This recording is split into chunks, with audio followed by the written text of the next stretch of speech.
আল্লাহ পাক বলেন, আদম তোমাকে সফিউল্লাহ বানাবো, ইব্রাহিম তোমাকে খলিলুল্লাহ বানাবো, মুসা তোমাকে কালিমুল্লাহ বানাবো, ঈসা তোমাকে রূহুল্লাহ বানাবো। হে মালিক, রাত নাই দিন নাই, 24 ঘন্টা তাদেরকে দিনের দাওয়াত দিয়েছি আল্লাহ। কখনো একা একই, কখনো আল্লাহ পাক ভিআইপি হলে সমস্ত নবীদেরকে একত্রিত করেছিলেন আখিরি নবীর নবুয়তের উপরে বাইয়াত নেওয়ার জন্য। সুবহানাল্লাহ। ওয়াইদ আখাযাল্লাহু মিসাকান নাবিয়্যিন লামা আতাইতুকুম মিন কিতাবি ওয়া হিকমা সুম্মা জাআকুম রাসূলুম মুসাদ্দিকুন লিমা মাআকুম লাতুমিনুন্না বিহি ওয়া লা তানসুরুন্না। হযরত আদম থেকে নিয়ে ঈসা রূহুল্লাহ পর্যন্ত সকল নবীদেরকে আলাদা হলে আল্লাহ তাআলা হল রুমে একত্রিত করে বলছিলেন, তোমাকে নবী বানাবো আদম, তুমি সফিউল্লাহ হবে, মুসা তুমি কালিমুল্লাহ হবে, ইব্রাহিম তুমি খলিলুল্লাহ হবে। এইভাবে সবাইকে আল্লাহ মেনশন করে বলেছিলেন। তবে হাবিবুল্লাহ হবে একজন, সুবহানাল্লাহ, তিনি আমার দোস্ত, তাকে টার্গেট করে সব কিছুর আবিষ্কার। তিনি হলেন মুহাম্মদুর রাসূলুল্লাহ সাল্লাল্লাহু আলাইহি ওয়াসাল্লাম। তোমাদেরকে যে জন্য এখানে একত্রিত করলাম, তোমাদের নবুয়ত চলাকালীন সময় যদি আমার হাবিবের আগমন ঘটে যায়, আসবেন তো তিনি লাস্টে, কিন্তু তারপর আল্লাহ এখানে আল্লাহর হাবিবের মর্যাদা বোঝানোর, তাইলে কিন্তু তোমাদের নবুয়ত চলবে না, তোমাদের নবুয়ত মুলতবি হয়ে যাবে, অফ হয়ে যাবে। যেমনি ভাবে দিনের বেলায় সূর্য উঠলে বিদ্যুতের লাইট কোনো কাজে, যত পাওয়ারফুল বিদ্যুতের লাইটই হোক না কেন, সূর্য আসার পর আর কোনো বিল আছে, টাইম আছে, সব অফ হয়। ঠিক তদ্রুপ নবুয়তের সূর্য হলেন আমার হাবিব। সুবহানাল্লাহ। ثم جاءكم رسول مصدق لما معكم لتؤمنن به ولتنصرن। আল্লাহ পাক বলেন, আদম তোমাকে সফিউল্লাহ বানাবো, ইব্রাহিম তোমাকে খলিলুল্লাহ বানাবো, মুসা তোমাকে কালিমুল্লাহ বানাবো, ঈসা তোমাকে রূহুল্লাহ বানাবো। কিন্তু মনে রাখো রে, তোমাদের নবুয়ত চলাকালীন সময় আমার হাবিবের আগমন যদি ঘটে যায়, তাইলে কিন্তু তোমাদের নবুয়ত চলবে না। সবাই তার অনুসারী হয়ে তার নবুয়তের সহযোগিতা করতে হবে। সুবহানাল্লাহ। লা তানসুরুন্না তুমিনুন্না বিহি ওয়া লা তানসুরুন্না। লাম ইবতিদা লিতাকিদ, নুনে সাকিলা লিতাকিদ, দুইটাই স্ট্রংলি বাক্য। অবশ্যই অবশ্যই তার উপর ঈমান আনতে হবে এবং তার নবুয়তের সাহায্য করতে হবে। এরপর আল্লাহ বলেন, ক্বালা আআকরারতুম ওয়া আখাযতুম আলা যালিকুম ইসরি ক্বালু আকরারনা ক্বালা ফাশহাদু ওয়া আনা মাআকুম মিনাশ শাহিদিন। স্বীকৃতি দিলা, নবীদেরকে আল্লাহ কয়, আমি যে কইছি এটার স্বীকৃতি দিলা। ক্বালা আআকরারতুম ওয়া আখাযতুম আলা যালিকুম ইসরি, এর উপর তোমরা অঙ্গীকার নিলা। সমস্ত নবীরা এক বাক্যে বলেছিলেন, ক্বালু আকরারনা। সুবহানাল্লাহ। হ্যাঁ আল্লাহ, স্বীকৃতি দিলা। সূর্য উঠলে যেমন বিদ্যুতের লাইটের কোনো কাম হয় না, নবুয়তের সূর্য চলে আসে, ছোট ছোট লাইট, এগুলো কোনো কাজে আসবে না, আমরা তার অনুসারী হয়ে যাব। সুবহানাল্লাহ। আলা ফাশহাদ, আল্লাহ কই কইলেই বোনা সাক্ষী থাইকো, আর সবচেয়ে বড় সাক্ষী হলাম আমি। ওয়া আনা মাআকুম মিনাশ শাহিদ ফামান তাওয়াল্লা বাদা যালিকা, এরপরে যদি কেউ 19-20 করো, হ্যাঁ খবর আছে, ফাউলাইকা হুমুল ফাসিকুন। আল্লাহু আকবার। এই মর্যাদা আল্লাহর হাবিবকে আল্লাহ দিয়েছেন রুহের জগতের এই স্পেশাল ভিআইপি অঙ্গীকার নিয়ে। যেহেতু নবী দামি, উম্মত দামি না বেদামি? জোরে বলে। উম্মত দামি। কোন নবীর উম্মতের পারমিশন মিলবে না যতক্ষণ পর্যন্ত উম্মতে মুহাম্মদী জান্নাতে না যাবে। তাদের থেকে আমাদের হায়াত কম না বেশি? আমাদের হায়াতের পরিধি সীমানা তো স্বয়ং আল্লাহ নবী বলে গেছেন, আমার উম্মতি মা বাইনা সিত্তিনা ওয়া সাবঈন, 60 আর 70-এর মাঝামাঝি আমার উম্মতের হায়াতের সীমানা। কেউ যদি 80 ভাই, 90 ভাই, 100, এটা হলো বোনাস, এটা স্পেশাল সাজ। অসাজু কাল মাদুম আল মাদুম লা তু'তাবার, এটার কোনো গ্রহণযোগ্যতা নাই। সাধারণত মানুষ এই বয়সের মধ্যেই মারা যায়, ঠিক না বেঠিক? তাইলে এই সামান্য হায়াত পাওয়ার পর এত বড় মর্যাদাওয়ালা হয় কেমন করে? যারা হাজার হাজার বছর হায়াত পাইছেন, তাদের মর্যাদা আমাদের চাইতে কম না বেশি? না, বেশি না। তাদেরকে শ্রেষ্ঠত্বের মর্যাদা দেওয়া হয় না। কোরআনের মাধ্যমে আমাদেরকে শ্রেষ্ঠত্বের মর্যাদা দেওয়া হয়েছে, কুনতুম খায়রা উম্মাতি, তোমরাই হলে সবচেয়ে শ্রেষ্ঠ উম্মত। সুবহানাল্লাহ। কিন্তু আমাদের অবস্থাটা কি জানেন? আমাদের এই শ্রেষ্ঠত্বের মর্যাদা পাওয়ার জন্য কোনো কষ্ট করতে হয় না, আল্লাহ আমাদের দয়া করে দিয়েছেন, এই জন্য আমাদের কাছে গুরুত্ব নাই। রাজপুত্র যুবরাজ লেখাপড়া করে না, স্কুলের বারান্দাতেও যায় না, মানুষ এই নিয়ে সমালোচনা করে ওর কানে আসে, রাজপুত্র হয়ে গেছে, ক খ গ গ কিছুই ABCD কিছুই শিখে নেই, একটা গন্ড মূর্খ। একদিন ঘোড়ায় সোয়ার হয়ে বের হয়েছে, দেখেছে চৌরাস্তার মোড়ের মধ্যে মানুষের জটলা, নামছে যে এখানে কি একটু দেখি, গিয়ে দেখে এখানে সার্টিফিকেট বিক্রি হয়, HSC SSC intermediate masters honours.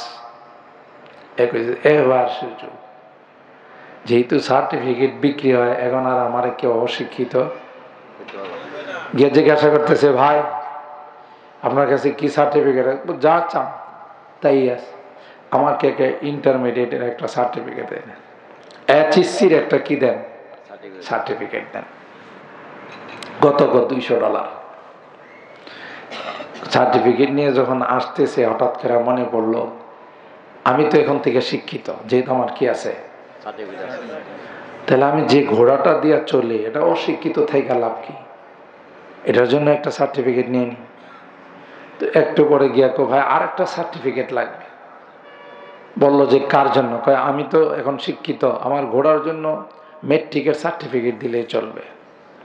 তো যে সার্টিফিকেট বিক্রি করতেছে, ভাই সরি, এখানে শুধু গাধাদের সার্টিফিকেট দেওয়া হয়, ঘোড়ার কোনো সার্টিফিকেট দেওয়া হয় না। এখানে কার সার্টিফিকেট দেওয়া হয়? শুধু গাধাদের সার্টিফিকেট দেওয়া হয়, ঘোড়ার কোনো। কারণ সার্টিফিকেট কিনে যে শিক্ষিত, এর মতো ইন্টারন্যাশনাল গাধা কেউ আছে?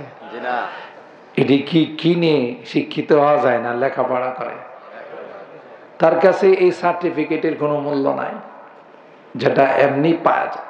ঠিক আমাদের কাছেও আমাদের এই শ্রেষ্ঠত্বের যে মর্যাদা আল্লাহ দিয়েছে, এটার কোনো মূল্য আমাদের কাছে নাই। কেন? এটার কোনো কষ্ট হয় না। আল্লাহর হাবিবের ওসিলায় আল্লাহ আমাদের এই সার্টিফিকেট দিয়েছেন, ঠিক কিনা? কুনতুম খায়রা উম্মাতিন উখরিজাত লিন-নাস তা'মুরুনা বিল মারুফ ওয়া তানহাউনা আনিল মুনকার ওয়া তুমিনুনা বিল্লাহ। আল্লাহ বলেন, আমার হাবিবের উম্মত, আমি আল্লাহ তোমাদেরকে শ্রেষ্ঠত্বের মর্যাদা দিলাম একটাই মাত্র কারণ, আমার হাবিবের ওসিলায়। সকল নবীদের সেরা নবী, সকল নবীদের ইমাম, সকল নবীদের লিডার, গরম পানি আছে এখানে, সকল নবীদের লিডার আপনি। আর আপনার উম্মতের মর্যাদা কম থাকবে তা হতে পারে না। এই জন্য আপনার উম্মতের মর্যাদাও আমি আল্লাহ বাড়িয়ে দিয়েছি। সুবহানাল্লাহ। রাত সাক্ষী বানালেন, বুখারী শরীফের হাদিস। নূহ নবীর উম্মতকে আল্লাহ ডাক দিয়ে বলবেন, তোমরা যে দলে দলে জাহান্নামী হয়ে আসলা, তোমাদের কাছে কি কোনো নবী রাসূল যায় নাই? এই গাঞ্জাখোরের দল কি গো জানেন? মা যা আনা মিন বাশিরি ওয়ালা নাযির। কি যে কোন আল্লাহ, কোন নবী দূরের কথা, তার ছায়াও দেখি না। গরম পানি লাগে। কোন নবী দূরের কথা, তার ছায়াও দেখি না। এটা কি হাসা কথা কইছে না মিছা কথা? টোটালটাই একবারে 100% মিথ্যা কথা। অথচ নূহ নবী তাদের কাছে 950 বছর দিনের দাওয়াত দিছে, তাই না? আল্লাহর আদালতে যায় চাপাবাজের দল কি কয়? কোন নবীর ছায়াও দেখি নাই। নাউযুবিল্লাহ। আল্লাহ হযরতে নূহ নবীকে ডাকবেন, আপনি কি তাদের দিনের দাওয়াত দেন নাই? কলমার দাওয়াত দেন নাই? নূহ নবী বলবেন, আল্লাহ ক্বালা রাব্বি ইন্নী দাআউতু কওমি লাইলান ওয়া নাহারা ফালাম ইয়াজিদহুম দুআই ইল্লা ফিরারা ওয়া ইন্নী কুল্লামা দাআউতুহুম লিতাগফিরা লাহুম জাআলু আসাবিআহুম ফি আযানিহিম ওয়াস্তাগশাউ সিয়াবাহুম ওয়া আসরু ওয়াস্তাকবারু ইস্তিকবারা সুম্মা ইন্নী দাআউতুহুম জিহারা সুম্মা ইন্নী আ'লানতু লাহুম ইসরারা সুম্মা ইন্নী আ'লানতু লাহুম ওয়া আসরারতু লাহুম ইসরারা ফাকুলতু ইস্তাগফিরু রাব্বাকুম ইন্নাহু কানা গফফারা। আল্লাহু আকবার। হে মালিক, রাত নাই দিন নাই, 24 ঘন্টা তাদেরকে দিনের দাওয়াত দিয়েছি আল্লাহ। কখনো একা একি, কখনো জামাতে, কখনো সকালবেলা, কখনো দুপুর বেলা, সব সময় তাদেরকে দিনের দাওয়াত দিয়েছি আল্লাহ। কমবক্তের দল, বদনসিবের দল আমাকে দেখলে তাদের কানের মধ্যে আঙ্গুল ঢুকাই রাখতো, চেহারার মধ্যে রুমাল ফালাই দিত, পয়গম্বরের চেহারা যেন তাদের সামনে না আসে। অনেক চেষ্টা করেছি মালিক, এরা কয়েকজন মুষ্টিময় কিছু মানুষ তারা, বাকিরা ঈমান গ্রহণ করে নাই। তাই তুমি আমাকে ওহীর মাধ্যমে জানাই দিলা, ও উহিয়া ইলা নূহিন আন্নাহু লা ইউমিনা মিন কওমিকা ইল্লা মান ক্বাদ আমান ফালা তাবতাইস বিমা কানু ইয়াফআলুন। আপনি আমারে জানাই দিছে, আর মেহনত করে লাভ নাই, কামারের দোকানে কোরআন পড়া লাভ নাই, এদের দাওয়াত দেওয়া লাভ নাই, কপাল পোড়া, ইমানদার হবে না। আপনি তাড়াতাড়ি করে কিস্তি বানান। সুবহানাল্লাহ। ওয়াসনাইল ফুলকা বিআয়ুনিনা ওয়া ওয়াহয়িনা ফাইযা জাআ আমরুনা ফারাতান নূর। আপনি আমার নিগরানিতে, আমার তত্ত্বাবধানে আপনি একটা কিস্তি বানান। কিস্তির কিছু করা লাগবে না, শুধু আপনি বানান, সময় মতো কিস্তি চলা শুরু করবে। সুবহানাল্লাহ। যারা ইমানদার তাদেরকে ওই কিস্তির মধ্যে আপনি উঠান, আর বেঈমান আপনার সন্তান হলেও তাকে উঠতে দিবেন না। সুবহানাল্লাহ। কানান বেঈমান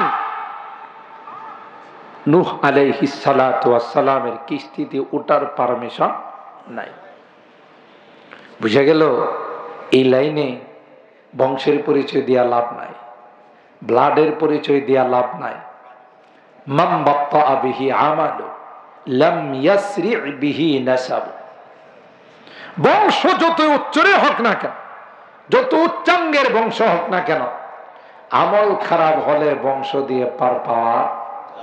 তবে মাঝে মধ্যে কোনো ভণ্ডর হাতে যদি হাত দিতে পারেন, আর ভণ্ড যদি বলে আমার কাছে মুড়ি দিলে মাঝে মধ্যে পাতলা মাল নেয়া দেখা করো, তাহলে তোমার ফুল সেরাতেরও কোনো টেনশন নাই, হাসর নাসরেরও কোনো টেনশন নাই, শুধু পাতলা মাল নেয়া দেখা করলেই। এরকমের ভণ্ড আছে না নাই? নামাজ নাই, রোজা নাই, আল্লাহ নাই, বিল্লা নাই, হালাল নাই, হারাম নাই, পর্দা নাই, কিচ্ছু নাই, এর কাছে মুড়ি দিলেই বলে জান্নাত। আছে না এরকমের ভণ্ড? এক ভণ্ড মুরিদ করে সবাইকে, আর বলে যে ফুল সেরাতের দায়িত্ব আমার। কথা কয় ফুল সেরাতের দায়িত্ব হ্যাঁ নিস। আর সবাই তো মহা খুশি, আরে হুজুররা যা কয়, ফুল সেরাতরা বলে চুলের চাইতেও চিকন, হীরার চাইতেও। এই ফুল সেরাতের দায়িত্ব যেহেতু খাজা বাবা, গাঞ্জা বাবা, কেবলা বাবা যেহেতু নিয়ে নিছে, কথা কয় না, তাহলে তার কোনো কথাই নাই। এক মুরিদের দাওয়াত দিছি, পিসা হুজুরকে দাওয়াত দেন না, যে পিসা হুজুর আমার বাড়িতে 4টা খাবেন। মুরিদের বাড়িতে যাইতে জমিনের আইল দিয়া যাওয়া লাগে। আইল বুঝেন তো? আগে আইল ছিল এক একটা রিক্সা যাইতে পারতো। এখনো তো আপনাদের মানিকগঞ্জের আইল, ধামরায়ের আইল এরকমই নাকি? দুই দিক দিয়া দুই পাশের জমিনওয়ালা কাটতে কাটতে আঙ্গুলের মতো করে বলে শয়তান না ধোকা দিছে, কে এত বড় আইল রেখা করবে কি? কাট, কমপক্ষে 2-3 মণ ধান বেশি। হেও কাটে, তুই কাটলে আমি রেখে গেলাম কি? আমিও কাটি। এটারে কয় বাংলাতে শিল পাটায় ঘষাঘষি, মরিচের কাম শেষ। শিল পাটায় ঘষাঘষি, মরিচের কাম শেষ। এই দিকদার দুই সাইডের এই শয়তানের ধুকাই শোনা কাটতে কাটতে আইল হয়ে গেছে এখন আঙ্গুলের মতো, ঠিক না? এই আইল দিয়া যখন পিসাব যাইবার লাগছে মুরিদের বাড়িতে, মাঝখানে গিয়া স্লিপ কাইটা পড়ে গেছে। কি কাটছে? স্লিপ কাইটা পড়ে গেছে। মুরিদদের যখন টনক নড়ছে, কিরি হ্যাঁ না আমাদের ফুল সেরাতের দায়িত্ব নিছে। কথা কয় না? কি রাগ করতেছেন? দেরি হইতেছে? হ্যাঁ না আমাদের ফুল সেরাতের দায়িত্ব নিল। আর হুজুররা তো মসজিদের মধ্যে বয়ান করে ফুল সেরাতরা চুলের চাইতেও, হীরার চাইতেও। এই আইলটা তো চুলের চাইতে অনেক মোটা। কথা কয় না? এই ভণ্ড এই আইল দিয়ে যাইতে পারে না, আর ওই ফুল সেরাত আমাদের পার করানো তো আস্থা একটা ভণ্ড। কথা বলেন ঠিক? হারানো মানিকের মতো হেরে সবাই শরীক হয়েছে। কথা কয় না? হারানো মানিক কিছুদিন আগে খবর শুনছেন না? দেশের আকাশ যখন অন্ধকার হয়েছিল তখন এই হারানো মানিক দেশ ছাইরা যাইতে আসিল, প্রিয় বাহন দিয়া নদী পার হইতে আসিল, বুঝেন না? মাঝখানে যাওয়ার পর মাঝিরা দেখছে বিশাল ব্যাগ, চিন্তা করছে বোধহয় এর মধ্যে পাতলা মাল আছে। পাতলা মাল চিনেন তো? কই স্যার এটাতে কি? না কিচ্ছু নাই, এটার মধ্যে কাপড় চোপড়। কই স্যার একটু চেইনটা খুইলা দেখি। চেইন খুইলা দেখি, ওরে বাবারে, সুরমা কালারের বান্ডিল আর সবুজ কালারের বান্ডিল। বুঝেন তো? হায় কোটি কোটি টাকা আত্মসাহায্য করছে। তখন এই টাকা ওরা পায়া কি আর রাখে? এত সহজে টাকা পাইছে, এটা তো আল্লাহ মিলাইছে। কথা কয় না? টাকা পায়া ওরে সুজা আবার দেশে ফেরত দিয়ে গেছে, নিজের দেশে যান। এই খবর বর্ডারের মানুষ যখন পাইছে যে হারানো মানিক পাওয়া গেছে। কি পাওয়া গেছে? হারানো মানিক পাওয়া গেছে। আর সবাই পাইকারি মায়ের, বুঝেন তো, এমন মার দেওয়া দিছে। আর এবারে তখন চিন্তা করছে আমি যদি কলা পাতাতে শুয়ে যাই তাহলে হয়তো বাঁচতে পারবো। কথা কান? কলা পাতাতে শুইছে আর সুন্দর দাড়িও রাখছে। কিন্তু বুখারী শরীফের প্রথম হাদিস ছিল ইন্নামাল আমালু বিন্নিয়াত, এই দাড়ি রাখার পিছনে যদি সুন্নতের নিয়ত থাকতো তাহলে বাঁচতে পারতো। এত দাড়ি রাখছে বিপদ থেকে বাঁচবার লাইয়া। আরেকবার সারা জীবন দাড়ি রেখা সবার কাছে দরবেশ নামে পরিচিত, কিন্তু যখন বিপদে পড়ছে হ্যাঁ এটা পুরা পরিষ্কার করে ফেলাইছে, পুরা পরিষ্কার। এটাও সহিহ হাদিস মোতাবেক করছে, কারণ এই সহিহ হাদিসের গ্রুপের নেতা।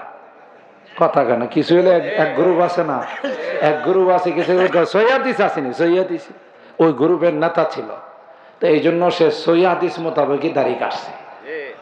কথা কয় না। এখন দাড়ি কাটার পরেও বাঁচতে, দাড়ি কাটছস কিন্তু চেহারা তো পাল্টাইতে পারিস না। কুশগার যারা আছে কুটগার ওরা ধরে ফেলাইছে, দর্শে পরে হে কয় কয় আমারে শুধু চিনছেন না, এই যে আরেকটা বই রয়েছে এটারে দেখেন না, কথা কয় না, ওইটারে ধরাই দিছে। ঠিক কিনা বলেন? বোঝা গেল দুইটারই দাড়ি রাখার নিয়ত হয়েছিল না। একটা লোকপাট করার জন্য দাড়ি রাখছে, আর একটা আত্মরক্ষা করার জন্য দাড়ি রাখছে। সুন্নতি দাড়ি রাখলে এই দাড়ি দেখার পর মুনকার নাকির বলবে যে নবীর ইউনিফর্ম, সুন্নতি ইউনিফর্ম তার গায়ে লাগানো আছে, তাকে ধমক দেওয়া যাবে না। সুবহানাল্লাহ। ইয়াহিয়া ইবনে আসরাম অনেক বড় একজন মুহাদ্দিস, তার সন্তানদেরকে বলতেছে আমি মারা গেলে আমার যে দাড়িগুলো কালো এটা চুন লাগাই দিবি।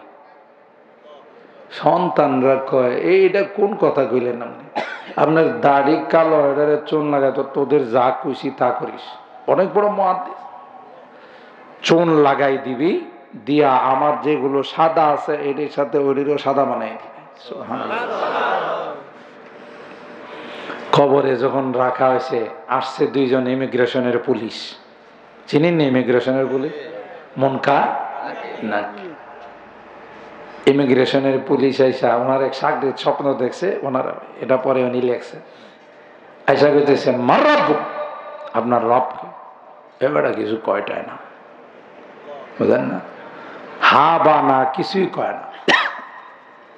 মার রব্বুক যখন কইছে তাও কিছু, অমা দিনুক, আপনার ধর্মের পরিচয় দেন, তাও কিছু কয় না। মুনকার নাকির কই কত মানুষকে প্রশ্ন করলাম, হয় হা না হয় না। যারা আপনাদের মতো তাফসীর মাহফিলে আসে এরা তো বলতে দেরি, মুনকার নাকির জবাব দিতে দেরি হয়। সুবহানাল্লাহ। মুনকার নাকিরে বলে মার রব্বুক, আমারে জিজ্ঞাসা করো। আমি মার রব্বুকের জবাব রেডি করার জন্য ইমাম পরিষদের মাহফিলে রাত্রে বসা ছিলাম, ঠিক না? আর তুমি আমারে জিজ্ঞাসা মার রব। আল্লাহর এমন ওলিও আছে। আল্লাহ। মুনকার নাকির যখন প্রশ্ন করতে আসছে, তিনি তাদেরকে জিজ্ঞাসা করে জবাবটা কি পদ্য আকারে দিব না গদ্য আকারে? সুবহানাল্লাহ কইবেন না? জবাবটা কি এমনি কথা কয়ে দিব না কবিতা আকারে?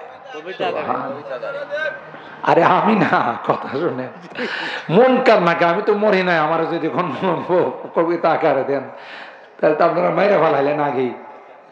ওই আল্লাহর ওলিকে মুনকার নাকির জিজ্ঞাসা করার পর বলতেছেন যে আমি কি কবিতা আকারে দিব না এমনি কথা আকারে? মুনকার নাকির কত বেড়ারে প্রশ্ন করলাম, জবাব দিতে হিমশিম খায় যা। আরে বেড়া কই কি কেমনি শোনাবো, যেমনি কোন হেমনি। সুবহানাল্লাহ।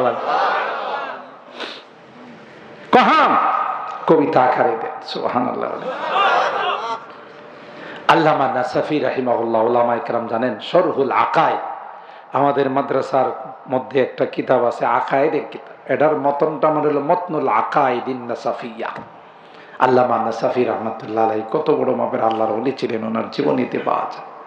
ওনার এক সাগরেদ খাবে দেখছে বলে নিয়ে ঘটনা শোনাইতেছে। সুবহানাল্লাহ। মুনকার নাকির বলেন, এ আল্লাহর বান্দা, জীবনে কত মানুষকে প্রশ্ন করলাম, জবাব দিতে হিমশিম খায়া যা। আপনি কবিতা আকারে বানাইছেন, আপনার জবান থেকে কবিতা আকারে জবাব শুনতে চাই। আল্লাহর ওলি ইমাম নাসাফি রাহিমাহুল্লাহ মুনকার নাকিরকে ডাক দেয়া কয়, আপনাদের প্রথম প্রশ্ন ছিল মার রব্বুক, তার জবাব হলো রব্বিয়াল্লাযী লা ইলাহা সিওয়াহু ওয়া নবী মুহাম্মাদুন মুস্তাফাহু। আমার রব, মার রব, তার জবাব হলো রব্বিয়াল্লাযী লা ইলাহা সিওয়াহু ওয়া নবী মুহাম্মাদুন মুস্তাফাহু। আল্লাহু আকবার। আমার রব আর কেউ নাই, আমার রব তিনি ব্যতীত কোনো ইলাহ নেই, কোনো মাবুদ নেই। সারাটা জীবন তার কুদরতে পায়ে মাথা নত করছি, তার কুদরতে পায়ে কপাল ঠেকাইছি। কোনো খাজা বাবা গাঞ্জা বাবারে কোনোদিন সেজদা দেই নাই। ঠিক কিনা বলেন? আমার নবী সম্পর্কে প্রশ্ন করলাম, ওয়া নবী মুহাম্মাদুন মুস্তাফাহু, আমার নবী আর কেউ না, নবীগুলোর সরদার, ইমামুল আম্বিয়া ওয়াল মুরসালিন, আশরাফুল আম্বিয়া ওয়াল মুরসালিন, সাইয়্যিদুল কাওনাইন ওয়াস সাকালাইন, হযরতে মুহাম্মদুর রাসূলুল্লাহ সাল্লাল্লাহু আলাইহি ওয়াসাল্লাম। সুবহানাল্লাহ বলে। আমার ধর্ম সম্পর্কে তুমি জানতে চেয়েছো, পৃথিবীর সবচেয়ে সেরা ধর্ম হলো আমার ধর্ম। সুবহানাল্লাহ। যত ধর্ম পৃথিবীর বুকে আছে, একটাও আল্লাহর কাছে গ্রহণযোগ্য ধর্ম নয়। ঠিক কিনা বলেন? অবাক হবেন, পৃথিবীতে যারা আসছে, হিন্দু বলেন, বৌদ্ধ বলেন, খ্রিস্টান বলেন, ইহুদি বলেন, আসার সময় ইসলাম নিয়ে পৃথিবীতে প্রবেশ করছে। ঠিক না? একটাও কিন্তু হিন্দু ধর্ম নিয়ে আসে না, বৌদ্ধ ধর্ম নিয়ে আসে নাই, খ্রিস্ট ধর্ম নিয়ে আসা নাই, ইহুদি ধর্ম নিয়ে আসা নাই। কি নিয়ে আসছে? ফিতরাতাল্লাহিল্লাতী ফাতারান নাস আলাইহা লা তাবদীলা লিখালকিল্লাহ যালিকাদ দীনুল কাইয়্যিম ওয়ালাকিন্না আকসারান নাসি লা ইয়ালামুন। আল্লাহর ধর্ম ফিতরাতাল্লাহিল্লাতী ফাতারান, ইসলাম ধর্মে প্রত্যেকটা সন্তান পৃথিবীতে আগমন করছে। কুল্লু মাউলুদিন ইউলাদু আলাল ফিতরা ফাআবাওয়াহু ইউহাউদানিহি আও ইউনাসসিরানিহি আও ইউমাজ্জিসানি। সুবহানাল্লাহ। আমরাও ইসলাম ধর্ম নিয়ে পৃথিবীতে আসছি। দুনিয়াতে আসার পর আমাদের ডান কানে আযান, বাম কানে ইকামতের শব্দগুলো বলা হয়েছে। ঠিক কিনা বলেন? আমাদের ওই অরিজিনাল ধর্মটা আবার আমাদের কাছে নবায়ন করা হয়েছে। ঠিক কিনা বলে? আর এদেরকে প্রত্যেক ধর্মের রীতিনীতি অনুযায়ী যে যে ধর্মে জন্মগ্রহণ করেছে সেই ধর্মের রীতিনীতি অনুযায়ী তাকে হিন্দু বানানো হয়েছে, বৌদ্ধ বানানো হয়েছে, খ্রিস্টান বানানো হয়েছে। ঠিক কিনা বলেন? ঠিক পৃথিবীর মধ্যে যারা আজকে যত বাহাদুরি করো, মুসলমান রাখবে না, ইসলাম রাখবে না, জোরে বলেন ঠিক কিনা? এই জন্য মুসলমানদের উপর আক্রমণ করা হয়, মুসলমানের রাষ্ট্রের উপর অস্ত্র চালানো হয়। ঠিক কিনা বলেন? যত যুদ্ধ আছে সমস্ত যুদ্ধ দেখবেন মুসলমান রাষ্ট্রের বিরুদ্ধে। ঠিক না? এই আফগানে হামলা, ইরাকে হামলা, লিবিয়াতে হামলা, ইয়ামানে হামলা, সিরিয়াতে হামলা, ঠিক না বে ঠিক? সবগুলো মুসলিম কান্ট্রি। তার উদ্দেশ্য হলো ফিলিস্তিনে হামলা।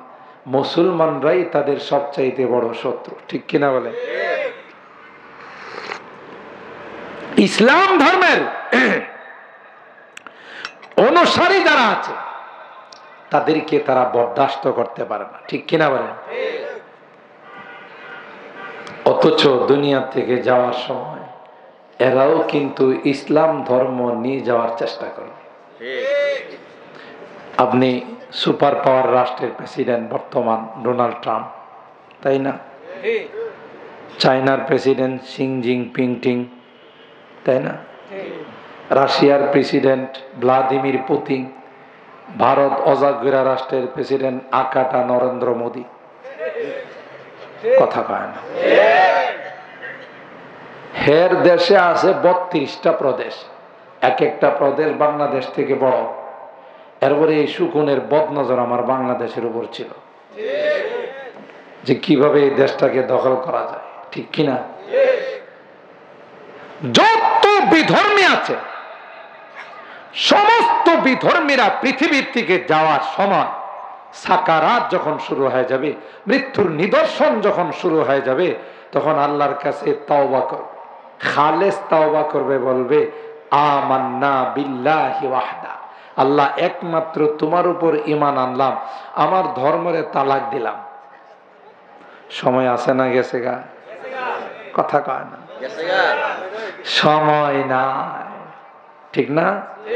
আল্লাহ বলবেন ফালাম ইয়াকুব ইয়ানফাউহুম ঈমানুহুম লাম্মা রাআউ বাসানা সুন্নাতাল্লাহিল্লাতী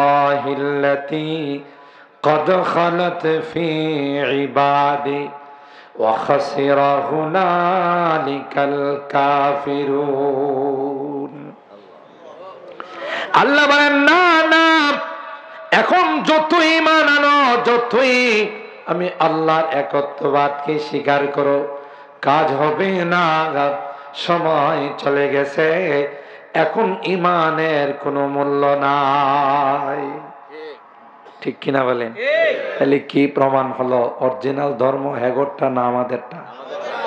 আমাদেরটা। কেন আমাদেরটা যদি না হইতো শেষ সময় তো ইমানদার কসকা, যেমন বিশ্ব সন্ত্রাস ফেরাও, চিনেন তো? লোক হিসাবে তো ভালো ছিল, হ্যাঁ, বিশ্ব সন্ত্রাস, ঠিক কিনা? নিজের ক্ষমতা টিকিয়ে রাখার জন্য লক্ষ লক্ষ বনি ইসরাইলের সন্তানদেরকে হত্যা করছে, ছেলেদেরকে হত্যা করছে, করছে না? কোরআনে আছে। শেষ পর্যন্ত কি ক্ষমতা টিকিয়ে রাখতে পারছে? তাইলে এর দ্বারা কি বোঝা গেল? কিয়ামত পর্যন্ত যারাই ক্ষমতা পাকাপোক্ত করার জন্য মানুষকে খুন করবে, গুম করবে, মানুষকে হত্যা করবে, এদের ব্লাডের মধ্যে ফেরাউনের ব্লাড আছে। কথা কি বুঝাইতে পারে? কি বুনিয়াদিহা নারে তাকবীর, বিল্লাহি তাকবীর। নরম মনে কইরো না, আলেম আলেমাদেরকে নরম, এরা ভদ্র, ভদ্রতাকে দুর্বলতা মনে করো না। তুমি কষ্ট দিবা, শেষ রাত্রে মালিকের কাছে হাত উঠাবো, তোমার 14 গোষ্ঠীরই বাদ হয়ে যাবে। কথা বলেন ঠিক? অস্ত্র কাজ করবে না যে কাজ করে আলেম আলেম। এটাই আমিনী রহমতুল্লাহ আলাইহি বলতেন, টুবির নিচে বারুদ আছে। কথা কয় না? উলামায়ে কেরাম বড় শরীফ, নায়েবে রাসূল। আল্লাহ নবী বলে গেছেন আমার পরে আর কোন নবী আসবে না, তবে আমার নায়েবদেরকে তোমাদের মাঝে রেখে গেলাম। ঠিক কিনা বলেন? তাদের অনুসরণ করবে, তাদের তাজিম করবে, তাদের সম্মান করবে, যে না আমি নবীকে তুমি সম্মান করলে। কথা বলেন ঠিক কিনা? দেখলেন কি রুহানি পাওয়ার? কইতেছে আপনার চোখের পলক মারার আগে গোটা সিংহাসনটা আমি উপস্থিত করে দিই। এই শক্তি পাইছি কই? রুহানি শক্তি। ঠিক কিনা বলেন? সম্মানিত সুধী, রাত হয়ে গেছে অনেক। যে কথা দিয়ে শুরু করছিলাম, আল্লাহ বলেন তোমাদের সমাজের মধ্যে যারা দুর্বল তাদেরকে ইমাম বানাইছি, ওয়ানাজআলাহুম আইম্মাতাও ওয়ানাজআলাহুমুল ওয়ারিসিন। এদের কাছে অস্ত্র নেই, এরা রাজনীতি করে না, এরা জাতিকে জান্নাতের দিকে আহ্বান করে। ঠিক কিনা বলেন? এরপরে আল্লাহ তাআলা ওখানে বলেন এদের রুহানি শক্তি দিয়েছি, তাই যে যাকে দুনিয়াতে ভালোবাসবে তার সঙ্গে তারা হাসর। ইমামদেরকে ভালোবাসবেন, ইমামদের প্রতি ভক্তি শ্রদ্ধা রাখবেন, মহব্বত করবেন, আল্লাহ ইমামদের সাথে হাসর নসিব করবেন। দেখেন বিলকিস রানী একটা চিঠিরই সম্মান করার কারণে তার আল্লাহ ইমানের দৌলত দিয়ে দিল। লক্ষ লক্ষ জাদুকর মুসা নবীর মাত্র পোশাকটা লাগাইছে, তাই না? মুসা নবীর জুব্বা লাগাইছে, আল্লাহ লক্ষ লক্ষ জাদুকরকে ইমানদার বানাইছে। এই জন্য আলেম ওলামাদেরকে তো মহব্বত করবো ইনশাআল্লাহ। হাত উঠান, হাত উঠান। এই আলেম ওলামাদেরকে, নায়েবে রাসূলদেরকে, ওয়ারাসাতুল আম্বিয়াদেরকে মহব্বত করব। আল্লাহ যেন তাদের সঙ্গে আমাদের জান্নাত নসিব করেন, আমিন বলেন। আল্লাহ আমাদের হাতগুলো কবুল করুন, আমিন। ও আখিরু দাওয়ানা আনিল হামদুলিল্লাহ রাব্বিল আলামিন। কষ্ট বেশি দিছি, রাগ করছেন না তো? হ্যাঁ, দুই একটা কথা আমি ওই বাস্তবতার সাথে মিলাই কিছু কথা বলার চেষ্টা করি কোরআন হাদিসের আলোকে। আল্লাহ তাআলা মুখ দিয়ে যা বাইর করে দেন, এই জন্য লম্বা খুতবাও পড়ে না, শর্টকাট কিছু পড়ে, চেষ্টা করি কিছু কথা বলার জন্য, যে কথাগুলো দুনিয়াতেও আমার উপকারে আসবে, পরকালে উপকারে আসবে। ইনশাআল্লাহ আমরা আগামীতে আরো বড় আকারে দেখতে চাই, ঠিক কিনা? সবাই সহযোগিতা করবো, ইমামদেরকে উৎসাহিত করবো যে হুজুর গতবারের মতো এবার আর একটু বড় করে করেন। এই যে সামনে রমজান আসতেছে, রমজান মাস কত বড় মাস, এই মাসটা যেন আমাদের ইবাদতের মধ্যে অতিবাহিত হয়, এখন থেকে নিয়ত করে নিতে হবে, ঠিক কিনা? ইমামদের পরামর্শ নিয়ে কিভাবে তারাবি পড়বো। আবার 8 রাকাত পয়রা দৌড় দিবেন নি? ওই সৈয়াদি, যে সৈয়াদিসে দাড়ি কাটছিল, কথা কয় না, 8 রাকাত পয়রা দৌড় দেন না। এটা হলো আরেক ভণ্ড, যে ভণ্ডগুলো মানুষকে নামাজ থেকে মাহরুম করতে চায়। 20 রাকাত তারাবিতে কোরআন খতম হয়, আর এই কোরআন আল্লাহর আদালতে আমার জন্য আপনার জন্য সুপারিশ করবে। মসজিদ থেকে 8 রাকাত পয়রা বাইর করে দিলে কোরআন সুপারিশ করবো? মসজিদের মধ্যে একটা বিশৃঙ্খলা রাখা, কত কষ্ট করে তবলিগের সাথীরা মসজিদে ঢুকায়, আর এরায়া মসজিদ থেকে বাইর করে, ঠিক না? আল্লাহ আমাদের সকল ধোঁকা থেকে, ফিতনা থেকে হেফাজত করেন।